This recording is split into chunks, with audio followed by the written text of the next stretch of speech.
Qué dicha volver a verles. Agradecerle como siempre a la Cámara la deferencia de permitirme venir a conversar con ustedes acerca de algunos tópicos en el tema de la economía, tanto internacional como local, pero que de alguna manera la orientemos puntualmente al sector. Ustedes saben que he estado relacionado con el sector desde hace algunos años. He tenido la oportunidad de colaborarle a la Cámara, así como a Enersol. Así que vamos a tratar de que esta perspectiva, esta expectativa de la economía global y local les sea de utilidad con la información que les he preparado. Le había planteado a la Cámara que mi charla podía durar unas 3 horas, pero no me la dieron. Y me dijeron que ya hace hambre, 2 horas y 50. Y que ya el almuerzo prácticamente está listo, así que vamos a tratar de ser muy ejecutivos con relación a este tema. Les voy a pedir que por favor me ayuden, porque ustedes conocen una gran cantidad de información del sector que podemos ir aportando a lo largo de la charla. Hace un año, allá en la playa, estábamos conversando acerca de un tema muy importante. Se llamaba el Plan 20.580, lo que se conoció como Plan Fiscal. El 5 de diciembre de ese año, ese capullo brotó como una mariposa que está volando para arriba y para abajo en la economía. Nos tiene ocupados en este momento en el sector, porque todavía hay discusiones de cuál es el impacto de la 9635, Ley del Fortalecimiento para las Finanzas Públicas. Y todavía estamos ahí discutiendo. ¿Por qué? Porque recuerden que tiene 4 grandes capítulos la ley: IVA, renta, salarios y regla fiscal. Y resulta ser que el IVA entra de manera importante en el tema de los servicios que no estaban antes afectados a ese impuesto. Y dentro de los servicios estamos nosotros. Así que hay una afectación ahí importante. He traído los números más frescos que se encuentran en este momento en distintos canales de comunicación y vamos a arrancar entonces por ahí. El año pasado entonces teníamos un panorama, ¿qué podríamos decir? Nebuloso con relación a la implementación de la 9635. Pues sí. Según mi criterio, ese era el panorama que teníamos el año pasado. Borrascoso, sin luz, rayos y centellas nos caían. ¿Qué puedo resumirles macroeconómicamente de esa situación? Vean, muy sencillo. ¿Dónde es que están las nubes ahí reflejadas? Problemas que tuvo la señora ministra o exministra Rocío Aguilar para poder financiar al gobierno. Tuvimos que recurrir entonces al financiamiento del Banco Central a través de letras del Tesoro. Aumentamos las tasas de interés para podernos financiar.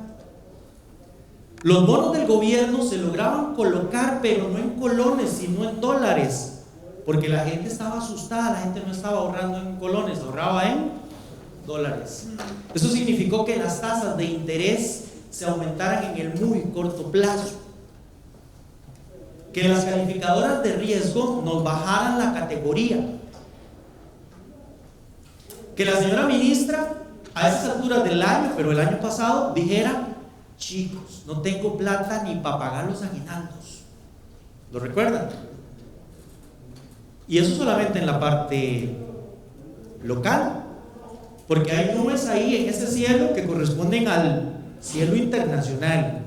Y hoy veremos muy puntualmente algunas cosas de esas para tratar de ajustarme al plazo que me dieron. ¿Cómo creo yo? Y obviamente aquí es una opinión muy personal, que se ve el panorama hoy, después de la implementación de la 9635 y de tener la aplicación directa julio, agosto, septiembre y octubre. 4 meses está ya trabajando esa nueva ley. ¿Cómo veo el panorama?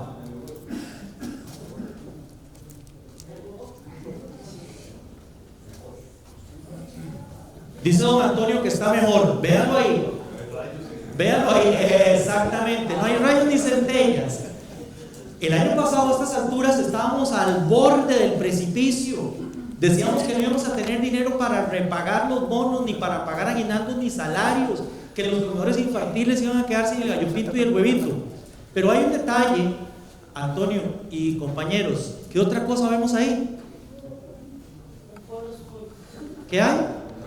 Hay un camino, correcto. Y ese camino justamente es la 9635. Nos guste o no nos guste, el país se inclinó por tomar un camino.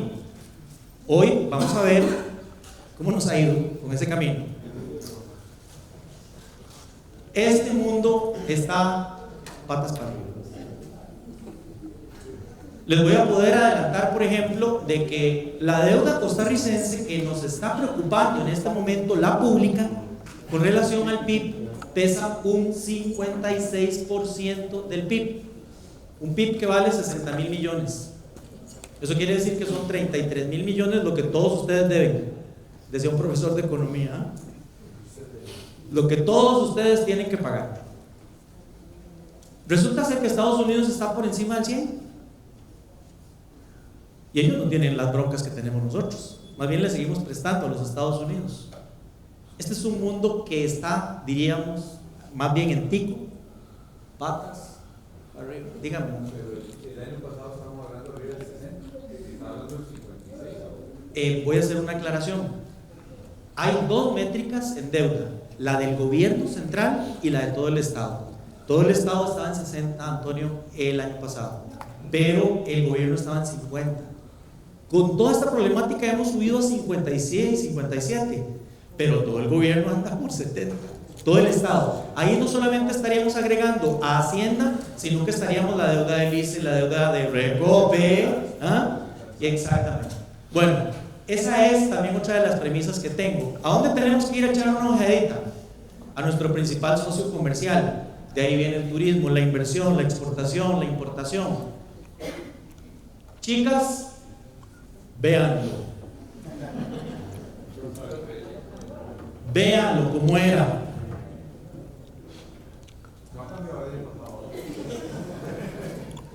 ¿Ah? Véanlo cómo está. Va. Ok, porque evidentemente este es un tema muy importante, porque tiene una forma muy particular de administrar su gobierno. Y un día dice una cosa y otro día dice otra cosa. Esta semana las bolsas, por ejemplo, de alguna manera explotaron. El Dow Jones llegó a niveles nunca antes vistos en la historia, y fue porque se anunció un acuerdo preliminar para la guerra comercial entre China y los Estados Unidos. Pero acaba de decir hace unos minutos que eso no es cierto. Esas indefiniciones en la administración de Trump nos ponen un poco eclipsada la economía, nos generan incertidumbre, nos generan volatilidad. De Estados Unidos, ¿qué les puedo decir que ha pasado en los últimos meses? Un crecimiento trimestral a la baja. El primer trimestre del año se anotó un crecimiento de 3.1, el segundo trimestre del año un 2, el tercer trimestre del año un 1.8. Entonces las cosas no están tomando tracción. Ya se perdió el impulso que el presidente Trump le generó a la economía bajando impuestos y aumentando el gasto.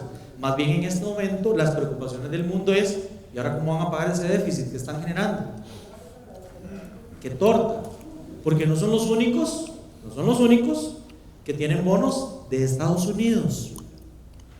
Cuando arrancó la crisis, una economía como la de los Estados Unidos, que ya ahorita Mauricio nos va a mandar a pasear a los Estados Unidos y nos va a mostrar una numeración para ponernos al día de cómo está la economía de Estados Unidos, daba cuenta de que en aquel momento se había necesitado inyectar 4.5 trillones de dólares a la economía para que las tasas de interés estuvieran relativamente bajas. Estamos hablando de la crisis subprime. Han venido desapalancando un poco ese asunto, porque si toma tracción la economía puede reventar la inflación y todos salimos afectados. Pues ese desapalancamiento de los programas lo lleva a 3 trillones en este momento. Eso es lo que hay en bonos dando vueltas en el mundo, bonos del gobierno de los Estados Unidos. ¿Saben quién tiene la mitad? Los chinos. Si Estados Unidos necesita seguir financiando vendiendo bonos y los chinos sacan el arma letal económica vendiendo también los bonos de los Estados Unidos, incluso más baratos, entramos en una dificultad bien complicada. Lo cierto del caso es que el crecimiento está a la baja. Llama la atención algunos otros detalles, como por ejemplo el desempleo está en los mínimos de 50 años, no necesariamente la gente está trabajando en lo que quiere, pero tiene trabajo.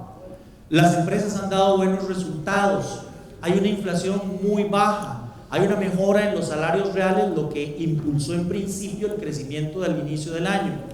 Pero ante la guerra comercial, la Reserva Federal, que es el Banco Central de los Estados Unidos, tomó la decisión mejor de tomar el camino de desandar el camino que habían dado. En la crisis bajó las tasas, empezó otra vez a crecer bien la economía de los Estados Unidos, entonces subieron las tasas y las ha bajado 3 veces durante el año.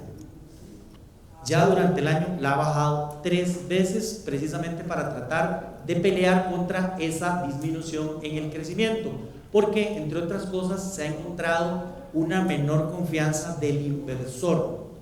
Los estadounidenses miden todo, la confianza del inversor, la del productor, la del consumidor, pero la primera que saca datos débiles es la del inversor, que es el que va adelante de todos los demás. Así que se prevé que consumo y producción también podrían estar sufriendo en los próximos trimestres.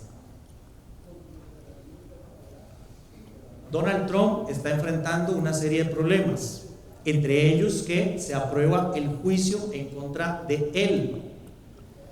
Los analistas prevén que la guerra comercial con China no puede estar abierta más allá de diciembre.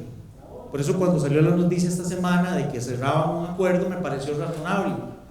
¿Y por qué no lo puede hacer Donald Trump? Porque no puede tener abierto una gran cantidad de frentes de batalla. Y tiene 2 ya abiertos.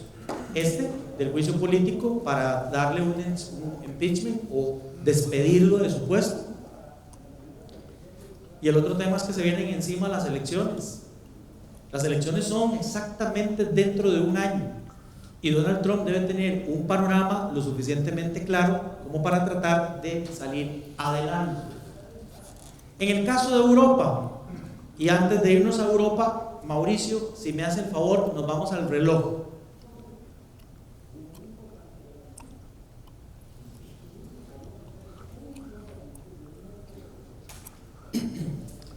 Yo digo que esto es como el expediente clínico de la economía de los Estados Unidos, está en vivo y a todo color, ustedes se lo pueden llevar a través de esta dirección y disfrutarlo todos los días. El PIB de los Estados Unidos está aquí, se llama Producto Interno Doméstico, GDP, como le llaman ellos. Ahí hay 21.5 trillones. Nosotros producimos en Costa Rica 60 billones. Si pusiéramos toda la producción nuestra año a año para alcanzar un año de los Estados Unidos, los alcanzamos dentro de 475 años. Por eso son la primera economía del mundo. ¿La segunda cuál es? China. No tenemos exactamente los datos de China, pero anda más o menos como en unos 18, 19 trillones. Y digo que es que no se tienen todos los datos claros porque China no es una democracia, China es un partido central que controla mucho la información que sale de ahí. ¿De dónde se sacan las estimaciones? Bueno, ahí China comercializa con el mundo. Entonces, lo que exporta China alguien lo tiene que estar importando y de ahí se saca tal vez un dato tercerizado. ¿Ok? Bueno, pero vean ustedes que el problema de los Estados Unidos proviene de que ellos tienen una deuda pública. Ya les conté, 23 trillones es un 106%. Nosotros estamos en 57 y nos alzan el... ¿Ah? ¿Por qué no van a pelear con ellos? Ahora, los estadounidenses no solamente deben eso, los estadounidenses deben créditos hipotecarios, que está por aquí el mortgage, los estudiantiles y los de tarjetas de crédito. Más o menos, cada persona que tiene un crédito en los Estados Unidos de vivienda debe $204,000. Un estudiante debe $37,000. y un tenedor de tarjeta de crédito casi $7,000 en promedio en los Estados Unidos. Juntemos todo nos lleva a una deuda de 74 trillones de dólares. Eso es lo que deben los estadounidenses. Oiga, los títulos que salen en este momento en la prensa de que nosotros estamos sobreendeudados, podríamos irlos a replicar fácilmente a los Estados Unidos. Bueno, hay una gran cantidad de información que ustedes pueden revisar y ver. No me puedo detener en eso, solamente les cuento que si quieren hacerse ciudadanos de los Estados Unidos, como por ejemplo, vean aquí, esta información es la población: 330 millones, 22,072 personas, pero ya ahí hay otro gringo. Acaba de salir uno más. Ese que acaba de salir debe $70,000 solo por nacer en la tierra de la libertad. Y si nos vamos a trabajar, hay que pagar impuestos. Los que pagan impuestos, que son menos, son 123 millones, cada uno debe $186,000. Entonces vean que el tema del endeudamiento no es un tema exclusivo de Costa Rica. Esto es una situación realmente global. Mau, no me puedo quedar ahí. Nos regresamos porfa a la presentación para irnos a Europa. En Europa, ¿qué preocupa? El bajo crecimiento en Alemania. Arrancamos el año con un crecimiento negativo. Cuando en 2 trimestres se encadenan crecimientos negativos, se declara una recesión. Imagínense lo que es declarar una recesión en la primera economía de Europa. El segundo semestre, rayadito, salimos apenas, pero ahí hay una debilidad importante. ¿Alemania qué vende? Maquinaria, tecnología. ¿Quién se la compra? Y China, que se están ralentizando, entonces también queda afectado. Hay una baja inflación en la región. Vean que esto es una característica mundial, a excepción por ejemplo de Venezuela, que la tasa de inflación esperada para este año es de 10 millones.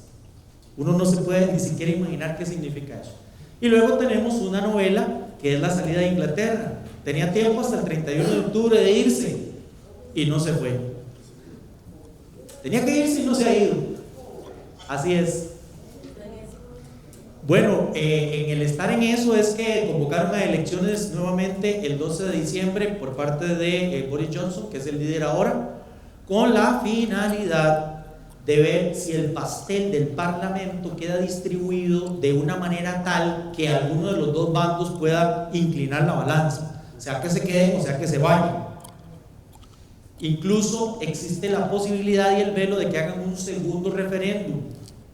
El primer referéndum fue de 2016, en donde una mayoría democráticamente establecida y estadísticamente cuantificable se inclinó por irse. Pero ¿cómo se iban a ir? ¿Era un divorcio sin papeles o con papeles? No lo han podido lograr definir desde el 2016 y ahora tratarán de definirlo a través de unas elecciones el 12 de diciembre, así que no se pierdan ese capítulo interesante que vamos a tener ahí.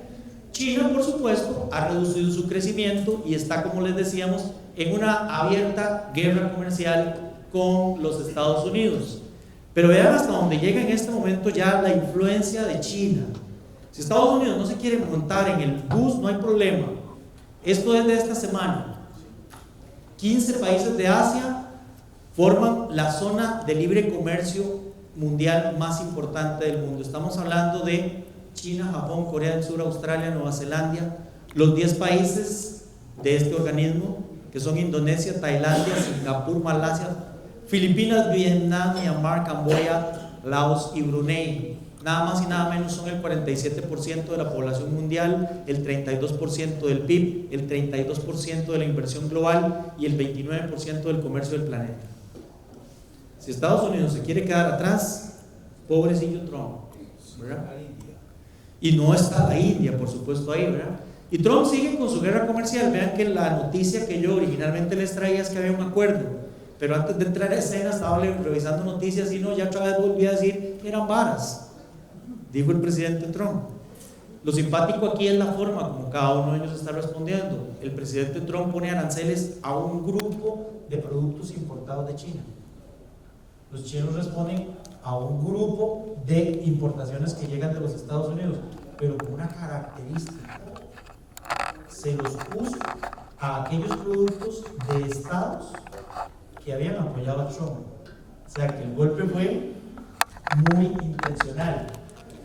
Trump responde diciéndole, bueno, entonces que los Huawei no entren a este país. Y el presidente Xi Jinping de China se va y se monta en un montículo de arena sílica y dice, esta es la arena que se necesita para hacer microchips para computadoras y teléfonos celulares. Huawei no va a tener problema en el suministro.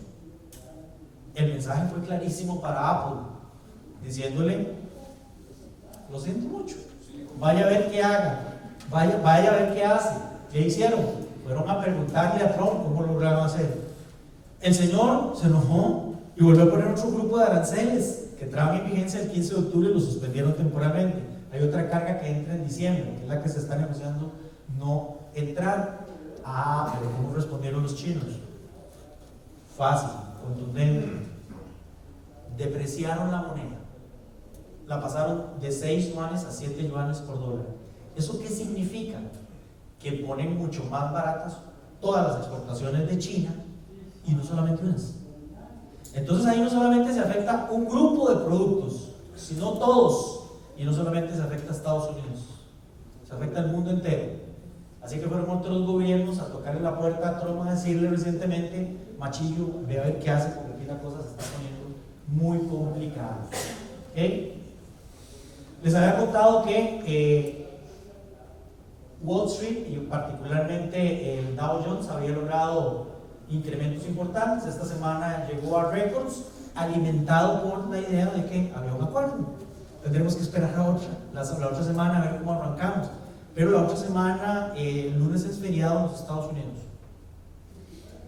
Creo que es el Día de los Veteranos, sí, porque todavía el Black Friday no es nada. Nos falta hasta rato. Vamos a hacer Black Friday en la gasolinera.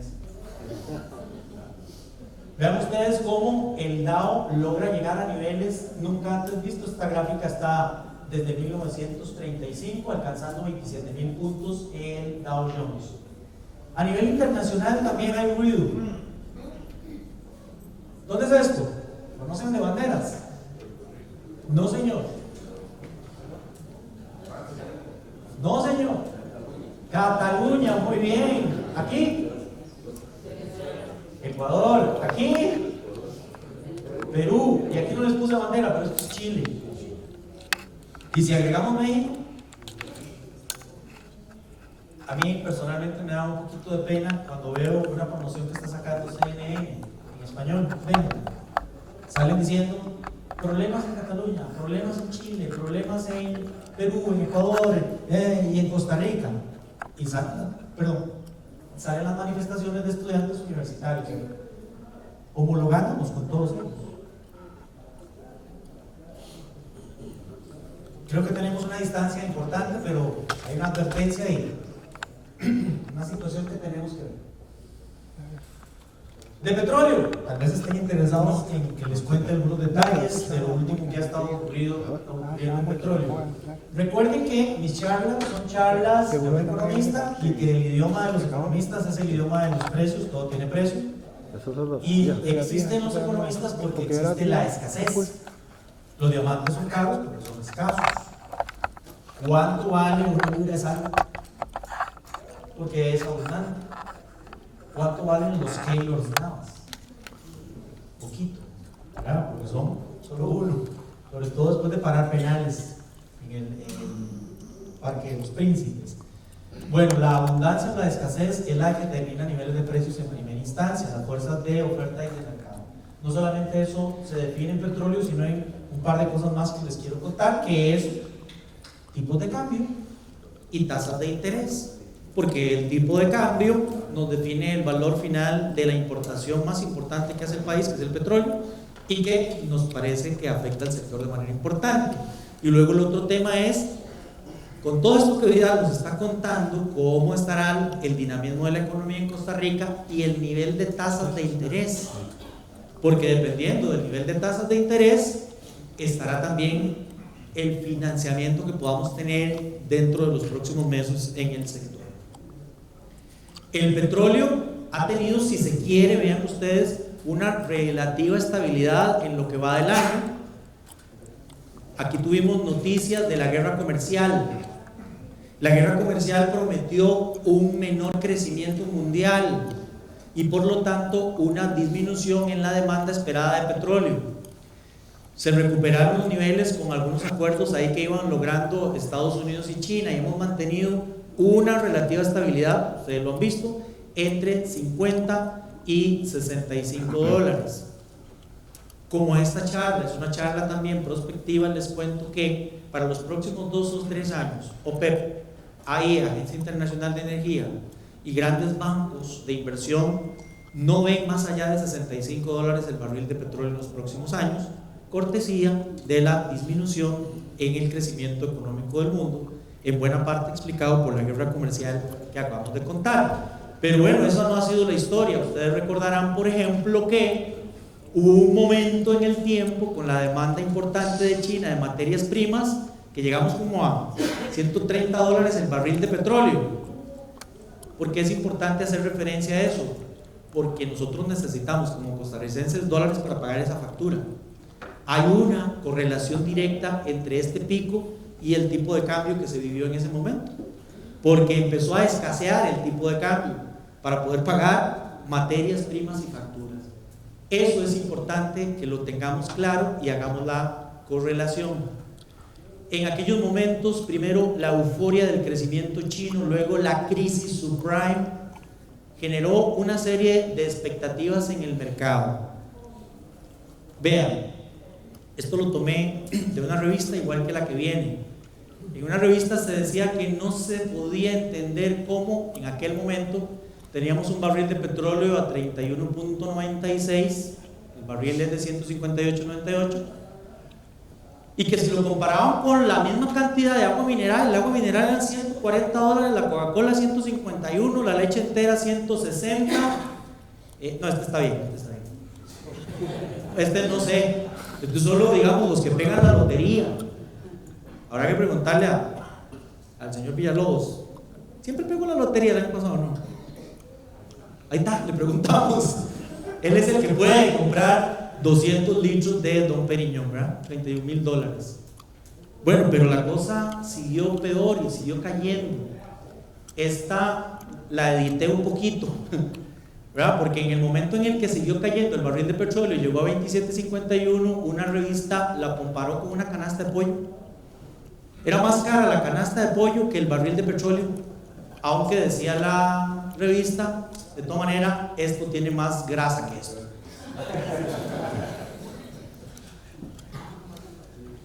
¿Por qué se dan esas cosas y esas atribulaciones en el mercado petrolero? Bueno, porque Kuwait logra producir un barril de petróleo en 8.5. A 31 dólares todavía es beneficio para ellos. Venezuela anda por aquí arriba y por eso las complicaciones que está teniendo socialmente en este momento. Bien, ¿qué podemos resumir de afuera? El mundo se está encogiendo, hay proyecciones de crecimiento menores. Las dos últimas filminas que les traigo son números específicos de cómo se está viendo eso proyectado, por lo menos hasta 3-4 años hacia adelante. Lo que promete, entre otras cosas, que la demanda no debería impulsar el precio de materias primas, entre ellas el petróleo. Tendremos que ir construyendo también qué le puede pasar entonces al tipo de cambio local costarricense, pero para eso tengo que meter en la olla los ingredientes locales. Y tendremos que ver también qué le va a pasar a las tasas de interés. Por lo pronto, la Reserva Federal ha hecho 3 recortes, Alemania no está ni pensando de por broma aumentar las tasas de interés. Es más, le voy a pedir a Mauricio que nos vayamos a CNBC también en vivo. Ahí les tengo las tasas de interés más representativas del mundo. El bono de 10 años de los Estados Unidos. ¿Cuánto están pagando por una inversión los estadounidenses a 10 años? O sea, ustedes toman 5 o 6 millones de dólares y se los invierten a los estadounidenses a 10 años, van a recibir un 1.90 de intereses en 10 años. El que sigue es el alemán. ¿Pero qué característica tiene? Es una tasa negativa, lo mismo que Japón, la misma que Francia, de Bélgica, una gran cantidad de países del mundo. está la cantidad de liquidez que hay en este momento en la economía y tampoco demanda de crédito. Ojo, suena algo parecido a Costa Rica.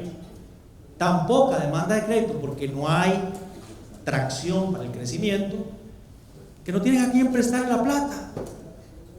Así que si la reciben, no les pagan nada, más bien les dicen, le tengo que cobrar una comisión administrativa. Y por eso es que entonces la tasa termina siendo negativa. ¿Es razonable ese comportamiento para un inversor? Sí, desde la perspectiva de un economista, siempre y cuando ese inversionista piense, que es lo que están pensando, que las cosas se van a poner peor en el futuro. Entonces prefiero mejor amarrar ahora la condición que tengo, porque más hacia adelante las cosas podrían estar peor, don Carlos. Y eso es lo que bonos a 10 años están señalando. Esas son señales de mercado. Listo, don Mauricio, muchísimas gracias. Nos vamos otra vez a la presentación. Con ese panorama nos venimos a, otra vez, el país más feliz del mundo. Crecimiento. Oigan, no les traigo buenas noticias. El primer semestre del 2017 estábamos creciendo a tasas de 3.7, cerró junio a 1.8. Junio, pero ya pasó julio, agosto, septiembre. El Banco Central no tiene las cifras totalmente actualizadas. No es que cerró octubre y al día siguiente ya tienen los datos, no, los tienen que recopilar. Entonces pasan unos 2 meses, 3 meses de retraso de la información.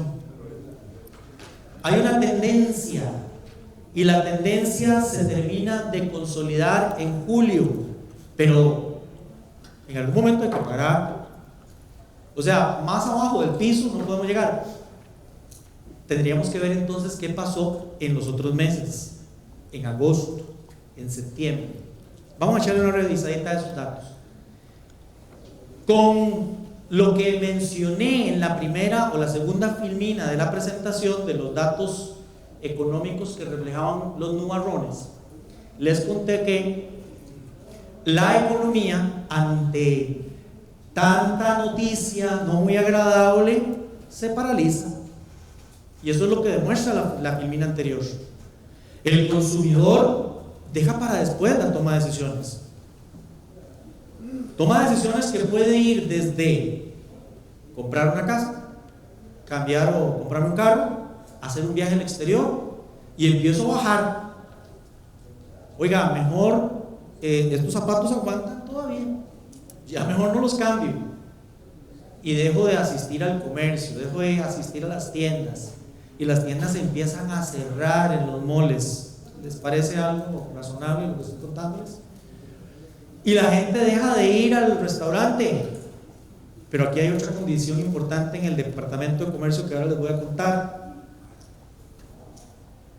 E incluso ya ni la birra del fin de semana nos vamos a tomar, porque la cosa, todos dicen que se va a poner peor. Entonces vean que en economía la psicología también es muy importante. En el momento en el que empecemos a cambiar el discurso, siento que esto va a tener una perspectiva diferente. ¿A partir de qué? No a partir de humo, no a partir de nubes, sino de datos. Y eso es lo que les traigo ahora. He tenido la oportunidad de estar con juntas directivas y con cámaras. Hace unos días le decía a la Cámara de Empresarios de la Industria Alimentaria, después de que vieron mi presentación, dijeron: oiga, parece que ya las nubes más feas pasaron. Sí, claro, porque es lo que andamos diciendo. Andamos diciendo que estamos igual o peor. Y aquí nuestro trabajo es empezar a dislucidar si esto está diferente. Vean las cosas que han ocurrido. El año pasado teníamos un déficit de cuenta corriente, o sea, exportaciones e importaciones, con un faltante de 1.2 del PIB. Este año es menos. Yo no podría decir, bueno, eso es una buena noticia, porque redujimos el déficit. Estamos necesitando ir a buscar menos plata por otras vías para pagar ese déficit. Pues por ahora no, porque la noticia no es que el déficit se cayó por un mejor desempeño de las exportaciones. Las exportaciones andan parecidas. ¿Qué fue lo que contribuyó a eso? La reducción de las importaciones. ¿Cuáles? Por ahora les dejo las de carros. que nos están efectivamente afectando. ¿Okay? Pero si las exportaciones, como les estoy contando, mantienen su nivel, pero las importaciones se han caído, sobran los dólares en esta economía. Y en efecto, desde la última vez que nos vimos en la playa, por lo menos hasta agosto, el tipo de cambio se cayó. Ha sido de agosto a la fecha que se ha repuntado un poquito. Y les cuento de una vez qué es lo que está ocurriendo. Es que a pesar de todo, hay algunos sectores que sí han visto disminuidos sus inventarios y tienen que reponerlos y mandan a pedir mercadería afuera. Necesitan dólares. Hay una demanda natural cíclica de dólares siempre, de octubre por lo menos hasta noviembre. Ahora les cuento qué pasa de noviembre en adelante. ¿Y eso qué ha provocado? Que las reservas monetarias internacionales de Costa Rica hayan crecido de 2.5 a casi 13%. O sea, sobran los dólares. Tenemos 7.500 millones de dólares depositados en las reservas monetarias internacionales. Eso no es del gobierno, es del dinamismo del mercado. Los bancos compran, venden dólares y lo que sobra lo mandan a guardar a las reservas, pero no es del gobierno eso. Porque alguna gente ha dicho, y agarremos esas reservas monetarias internacionales y paguemos deuda. No, es que son dinamismos distintos y diferentes. Ahora les voy contando cosas prospectivas. ¿Estamos esperando más dólares? Les voy a dar algunos ejemplos. 350 millones de un crédito del BID que ya fue aprobado en la Asamblea Legislativa. 500 millones de un crédito de la Comunidad Andina de Fomento que está siendo negociado. ¿Ustedes saben en dónde está el presidente del Banco Central hoy? Va para Inglaterra el fin de semana y termina el roadshow que se llama el lunes. Hoy está en New York con inversionistas, vendiéndoles 1.500 millones de eurobonos.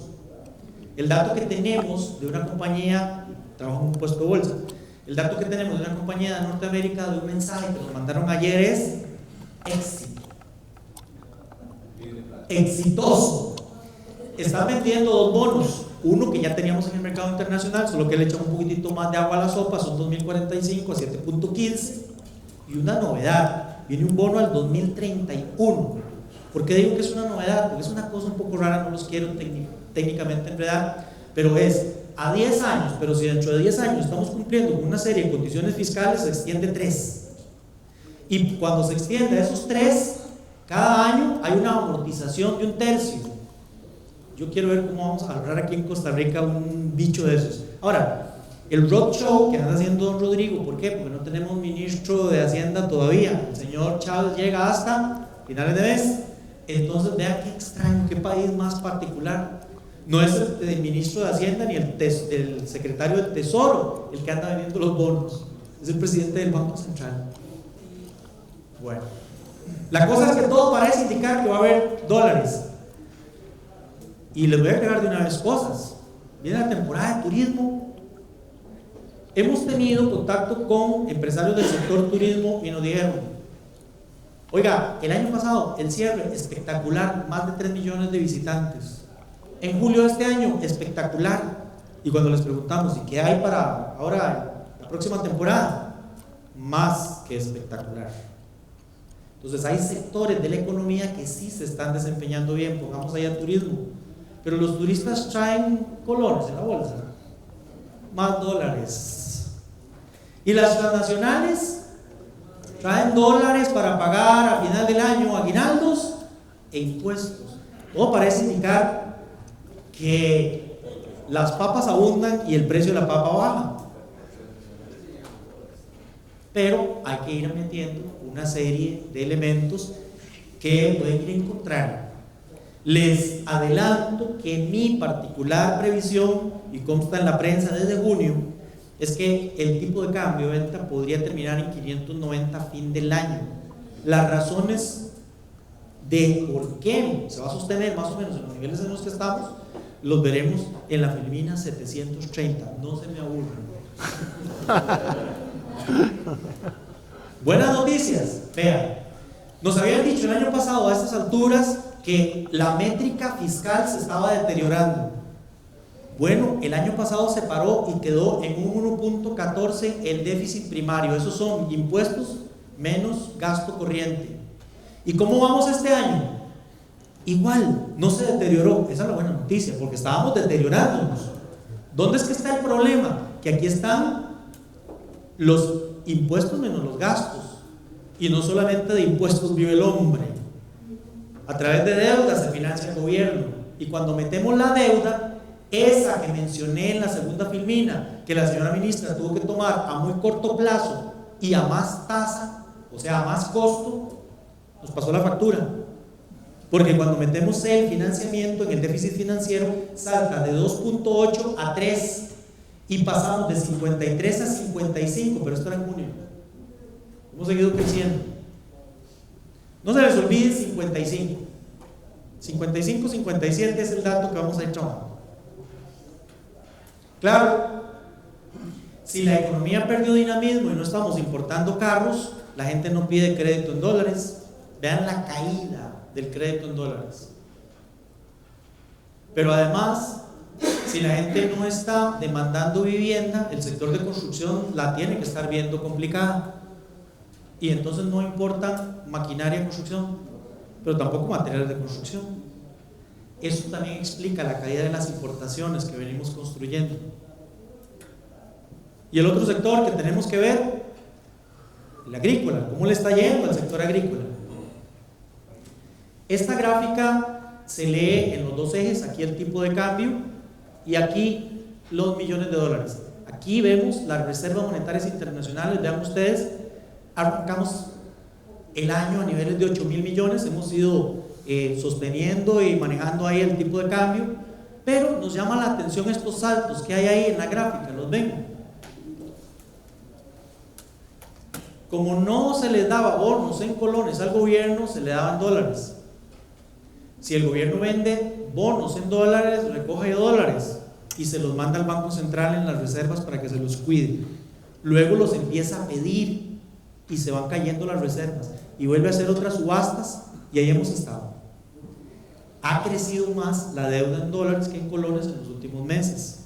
Sin embargo, seguimos teniendo un respetable nivel de reservas monetarias internacionales. Esos son como 5 meses de importaciones. Vean lo que ocurrió con el tipo de cambio. Estaba relativamente estable.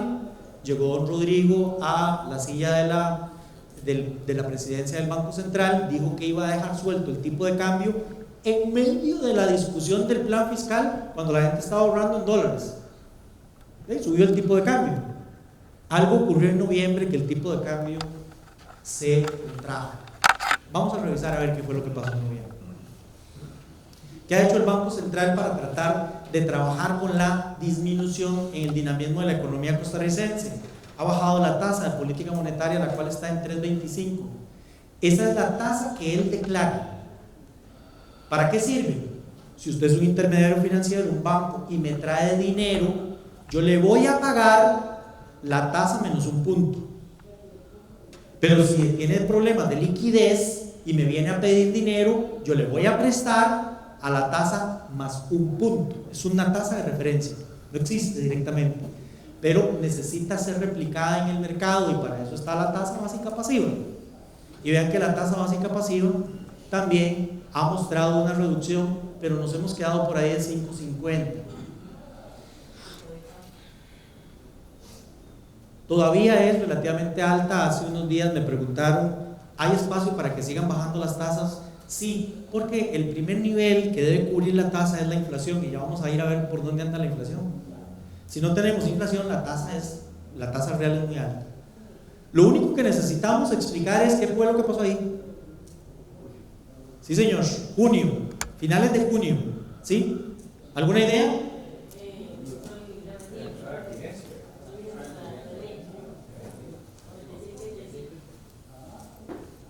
Diríamos allá en el barrio mío en Cot, caliente, caliente, pero no.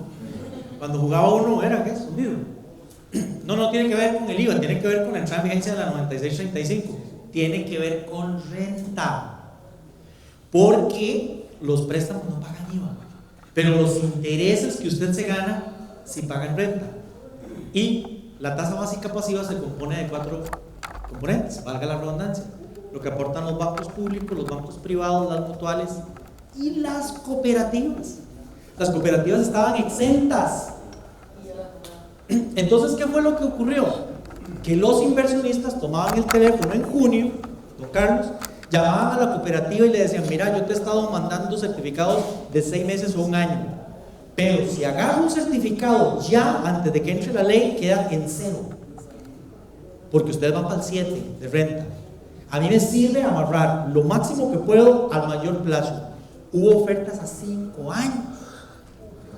Claro, si recibís una rentabilidad a 5 años, la rentabilidad es mayor. Y si entra esos días a ponderar en la tasa básica pasiva, te subió. Ahí está una declaración mía en la República en donde me dijeron, explique qué es lo que está pasando. Entonces les expliqué esto. Me dijeron, bueno, entonces ¿qué cree que va a pasar? De que el 1 de julio baja esto, porque se terminó el incentivo. Ya los del 1 de julio estaban al 7, ya la gente no iba a querer tomar a más largo plazo los certificados, volveríamos a muy corto plazo y la tasa volvería a reducirse. La inflación, esto salió ayer. Hasta hoy en la mañana la prensa lo está replicando. Y antes de contarles el dato de octubre, voy a contarles un poco lo que pasó en el año. En la acumulada, que es la que se va acumulando en el año natural, de enero a junio teníamos un 1% de inflación en 6 meses. En 6 meses. En julio aportó 0,70 y subió a 1,70. Ahora sí les creo. ¿De quién fue la culpa en julio que subiera la inflación? El IVA en servicios. Cuando usted revisa cuáles fueron los elementos que subieron de precio, gimnasios, cortes de pelo, manicure, todo lo que era servicios que no pagaba antes, ahora sí. Reventó la inflación a 1,70. Se vino la de agosto. Agosto aportó menos 10. Eso significa que quedamos en 1,60.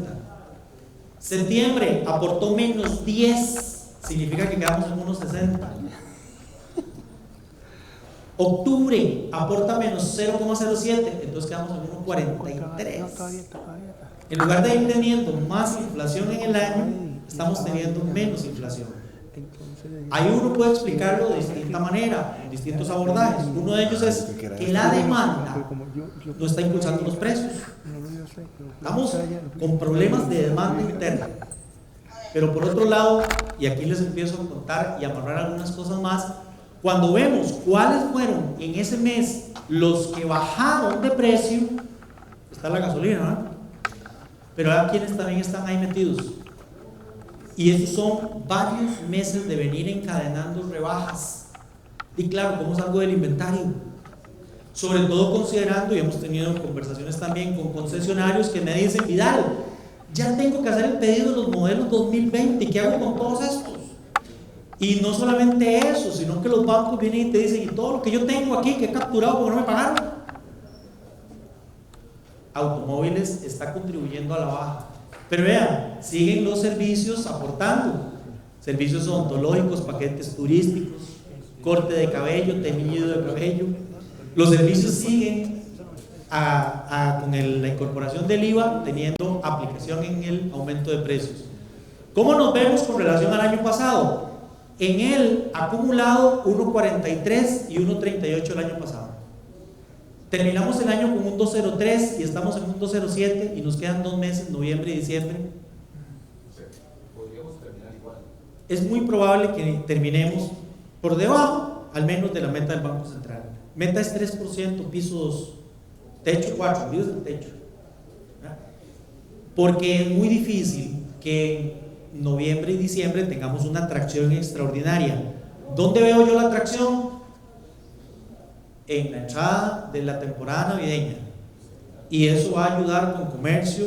Y hay algunas noticias por ahí diferentes. Y ahora que don Carlos Villalobos menciona el tema de aguinaldos, les cuento por qué la tercera filmina tiene nubes, pero un poco más claras y diferentes.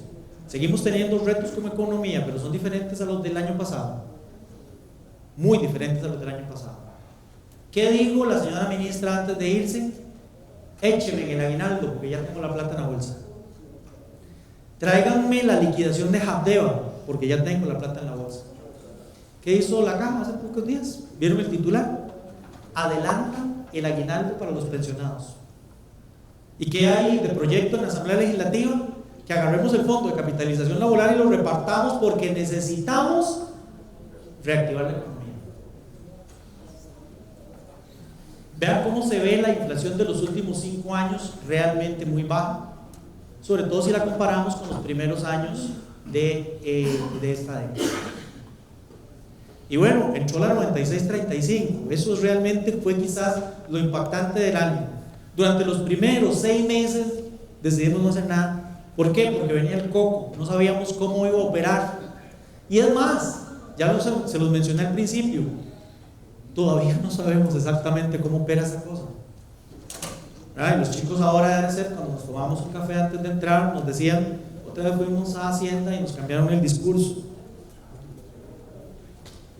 Entonces seguimos con esa incertidumbre. Mientras esa nube no termine de irse, no vamos a terminar de tener tracción importante. Y bueno, doña Rocío salió del ministerio, ya sabemos cómo salió, así como el chisme.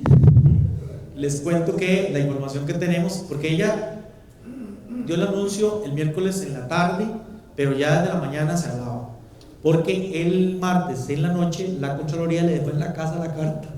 Entonces ella fue a hablar con don Carlos y mejor dijeron, ¿sabe qué? Vea, políticamente yo ya gasté las balas, pero ya tengo que gastar y no voy a manchar tampoco mi currículum, así que hagámoslo por la paz y que venga el que viene.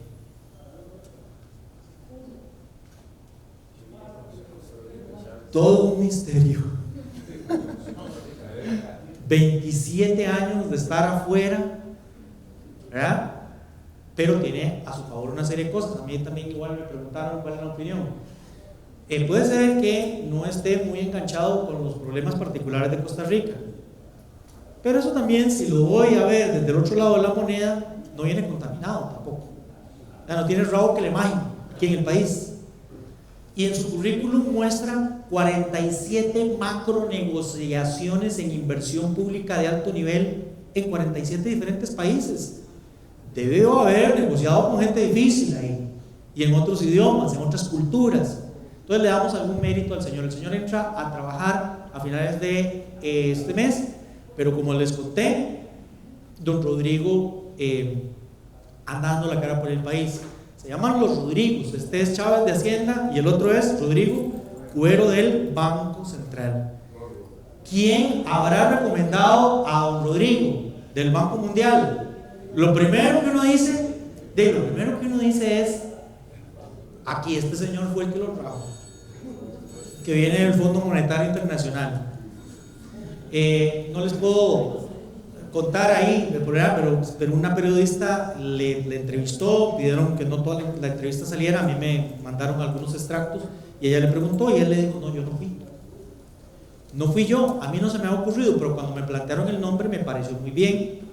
Y don Rodrigo dice: no trabajé directamente con él porque él estaba en el fondo, yo estaba en el fondo en el Banco Mundial, pero sí nos veíamos en reuniones internacionales, y me parece una persona brillante, muy trabajadora, que tiene una capacidad de concertación enorme, una capacidad de trabajo y montones de flores, ¿verdad?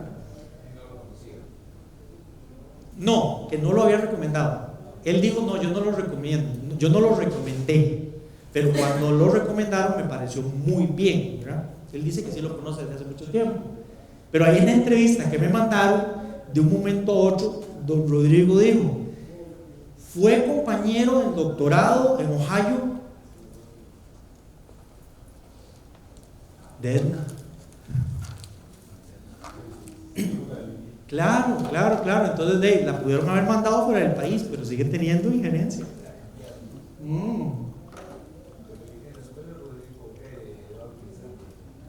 Esa es la escuela de Eduardo. Ok, bueno, ¿cómo se ven los últimos meses? Vean, chicos, julio se cayó peor, ¿se acuerdan? Era 1.8, 1.4. Pero agosto, 1.6, se empezó a dar un rebote. ¿Dónde está el rebote? Tenemos dos grandes pasteles en el PIB de este país: zonas francas y todo lo demás. Este que tengo ahí es todo lo demás, que llamamos régimen definitivo. Vean las caídas en la producción de ese régimen desde el año pasado.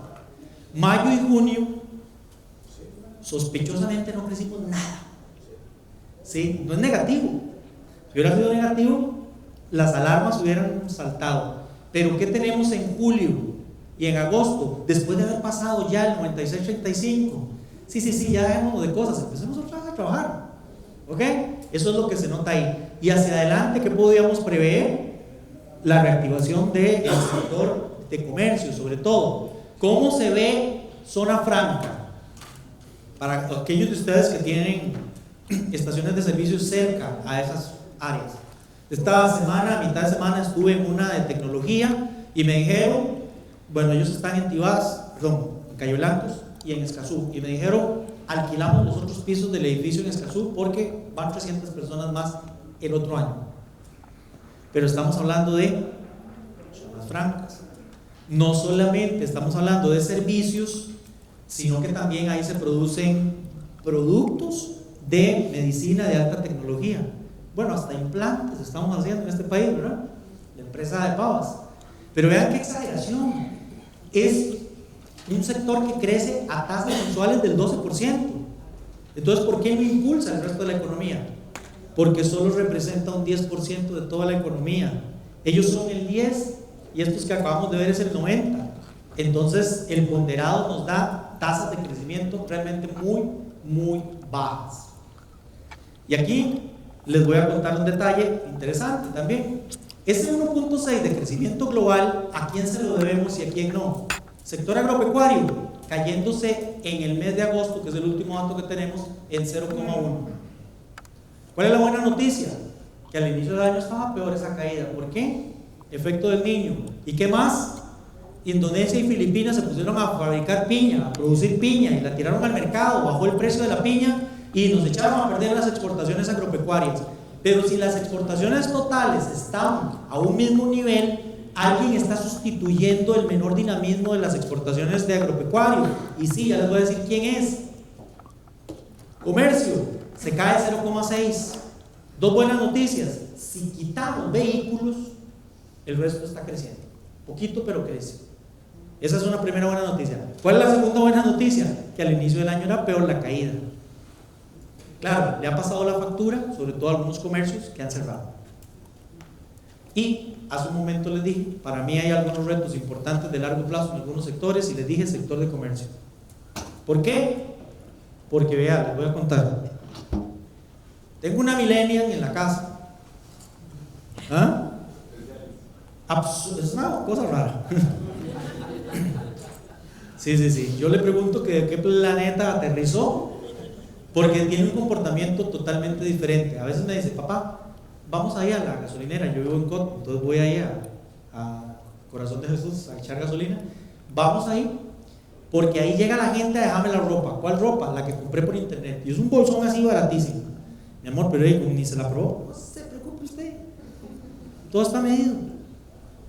Nos vamos a cenar un viernes de quincena a Paseo Metrópoli. Estamos en un restaurante mexicano y solo 2 familias llegaron.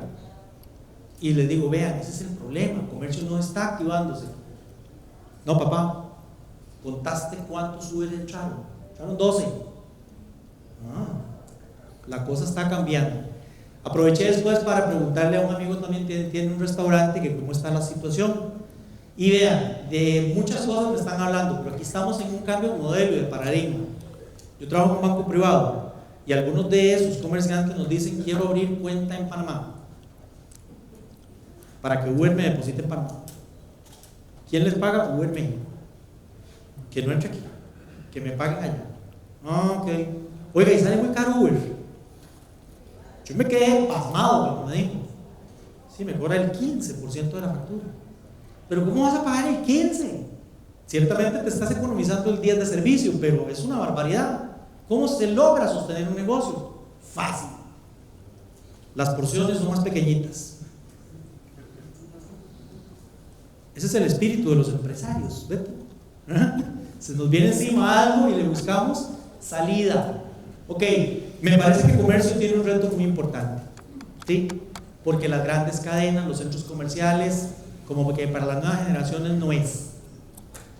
¿Cómo trabajamos con comercio? Pues no lo sé, pero hay que buscar la alternativa. Un amigo me dijo, tenía 3 tiendas en distintos centros comerciales, las cerré y estoy vendiendo más.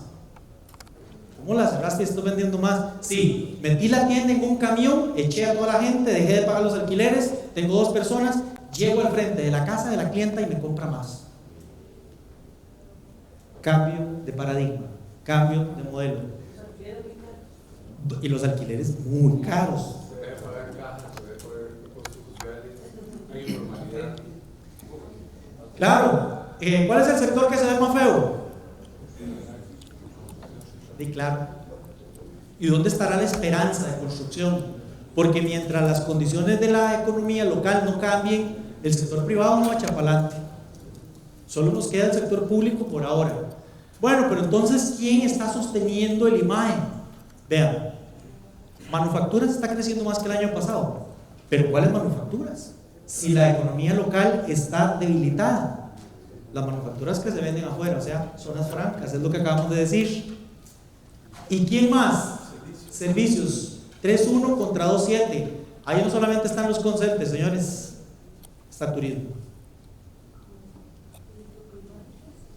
Índice, perdonen que no le había explicado, índice mensual de actividad económica.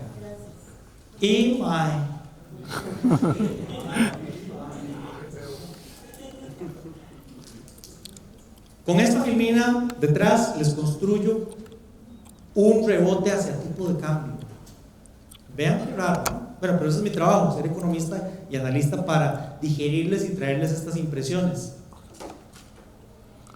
Es el tipo de cambio un elemento estratégico para los exportadores y para turismo, sin lugar a dudas. Así que si el Banco Central deja que el tipo de cambio se caiga, le pegamos un balazo a los 2 sectores que están sosteniendo esta economía. Señores, esa es la razón por la cual el Banco Central va a tener que trabajar para que el tipo de cambio no se aprecie. Por eso el señor está allá. Bueno, de todas maneras él dijo que entrando los 1.500 millones pagamos unas deudas que el país tiene como para tratar de netear eso. ¿Okay? Bien, ¿dónde está la esperanza? Porque aquí es color esperanza. Hay que ir sembrando positivismo. Vean lo que me encontré. La caja tiene 1.600 millones en inversión. ¿Ya arrancó? Arrancó el hospital de Punta Arenas en septiembre y el William Allen. Somos un país tan pequeñito que una obra de esa categoría va a mover los datos de construcción. Los datos de construcción en los próximos meses, chicos, va a subir. Nos vamos a ver un poco mejor. Cuando hicimos Reventazón, las cifras de construcción pública eran impresionantes y era solo Reventazón. Y cuando el sector público hizo City y Oxígeno, igual, una sola obra moviendo mucho. Pero ¿qué queda para adelante? 6 nuevos hospitales de 700 millones, incluyendo el de Cartago, el de Limón, Golfito, 470 millones en un convenio con el Banco de Costa Rica, 30 áreas de salud en todo el país. Esa es la que me gusta. Y porque aquí no solamente estamos hablando de Punta Arenas y de Turrialba, sino que es todo el país. Viendo ese dinamismo, es probable entonces que la caja tenga que subcontratar a empresarios privados, el empleo que está con dificultades en tasas del 11.4 se puede reactivar. ¿Qué más tenemos? Florencio del Castillo. No va a estar lista. Cuando empecé a trabajar, la pobreza fue construida. Yo voy a terminar de trabajar. ¿Será eso que estoy pidiendo? La caja tiene un presupuesto totalmente diferente. Para eso la caja les cobra a ustedes como empresarios, ¿verdad? Y va a 2 cosas. Va al fondo de invalidez, vejez y muerte para pagar las pensiones y va al fondo de salud. El fondo de salud está forrado de plata.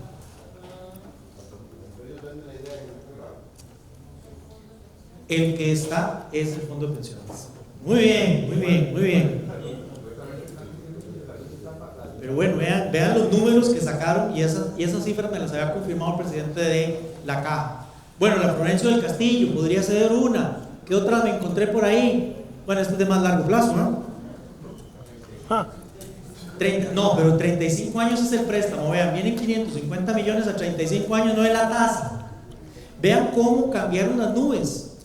Estábamos pidiendo plata el año pasado a muy corto plazo y altísimo. Ahora, 35 años a 1,5. Así es. Bueno, el dinamismo local costarricense redujo el crecimiento, pero ya vemos que esto se debe fundamentalmente a la demanda interna que perdió dinamismo. Pensábamos crecer 3.2, estamos en 1.4. Las exportaciones se mantuvieron, pero entonces ¿quién tuvo la culpa? La caída en las importaciones. Y de alguna manera eso nos sostuvo el resultado final. ¿Qué es lo que hay aquí proyectado? Bueno, que seguimos teniendo déficit, por lo menos para los próximos años, pero cada vez es menos, gracias a la entrada en vigencia de la 9635 y de la regla fiscal. Pero vean ustedes la promesa, por lo menos en el papel, por allá del 23 y el 24 tendremos superávit anual, superávit anual consistente. Si sobra plata, ¿para dónde va la plata? La regla fiscal dice, pague la deuda, no puede ir a otro lado. Entonces, del 55 en el que estamos ahorita en la deuda, esta es la línea continua, todavía nos queda tragarnos un incremento de la deuda hasta el 65% del PIB. Estos abonos harán que se baje la deuda, pero ceteris paribus, decimos los costarricenses, los economistas, así como están las cosas, si no cambia nada más, terminaremos por debajo del 55 en el 2040. Así que todavía falta gente por hacer ahí, ¿eh? Noticias interesantes. En el mes de septiembre se declaró un superávit primario y eran los datos de julio y agosto. ¿A qué se debe eso? A que entró en vigencia el IVA, y el IVA comparado con ventas de julio y agosto del año pasado reportó casi un 50% más de ingresos, el IVA. Y entonces tenemos un superávit. Claro, una golondrina no hace verano, tendremos que esperar la consolidación. La econometría dice que esto se consolidará en el 23 y 24. Esto fue una golondrina pasajera. Y bueno, yo ya voy a ir cerrando porque ya me dicen que el almuerzo está listo. En el panorama internacional, esperaríamos que se atenúen los impactos de la guerra comercial, porque Trump no puede tener abiertos tantos frentes de batalla. Sin embargo, habrá menor crecimiento global. Eso significará que no habrá presiones inflacionarias, razón por la cual las tasas de interés no deberían sufrir una presión. Cuando yo digo estabilidad electoral en los Estados Unidos es porque si las cosas siguen así, se la medio juegan, Trump, según las encuestas, tiene las probabilidades de ser reelecto. La Reserva Federal, o sea, el Banco Central de los Estados Unidos, muy activa, sosteniendo el tema de las tasas de interés. Una demanda estable en materias primas, por eso es que les decía, en particular en el tema de petróleo, no se ve más allá de $65 el barril en los próximos años. Pero hay dificultades climáticas globales que sí nos podrían afectar. Particularmente a nuestro país lo afectó Otto y Nate en el pasado. Eso nos pasó la factura. Este año fue al principio, con el efecto del Niño y el calentamiento. Eso nos afectó la exportación de frutas. Y así se ve, de acuerdo a varios organismos. Yo resumí, ponderé las proyecciones. Vean ustedes que el crecimiento de los Estados Unidos no va a ser glorioso, el de los países de la OECD, ni del PIB mundial tampoco. La inflación no va a ser muy grande. El precio del petróleo, aquí agregué incluso previsiones para 23 y 24 y puse las más altas que encontré, aunque les cuento que en el promedio no pasan de 65, y las tasas de interés también relativamente bajas. Siendo así, ¿cómo se vería el tema local? Vamos a seguir consolidando la ley fiscal. Es probable que tengamos afectaciones climáticas que tendremos que tomar en consideración, pero hace una filmina atrás dijimos que faltaba gente, que faltaba ajuste. ¿Y dónde está prometido el ajuste? La ley de empleo público y la reforma del Estado. Eso nos promete mucho trabajo en Asamblea Legislativa. Inversión en obra pública. Ojo que no solamente estamos hablando de que sea el gobierno, sino el Estado.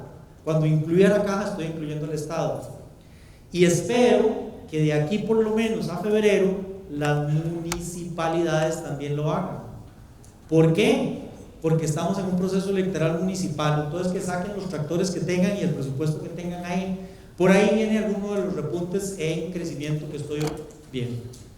Esperaría que conforme se va acentuando el tema de la ley fiscal, la confianza, sobre todo en el sector privado, empiece a llegar, el tema de las elecciones municipales que les mencioné, y el otro año también arranca la lucha presidencial y en la Asamblea Legislativa. Estos son los pronósticos también, la mayoría de los mismos vienen de una empresa que se llama The Economist.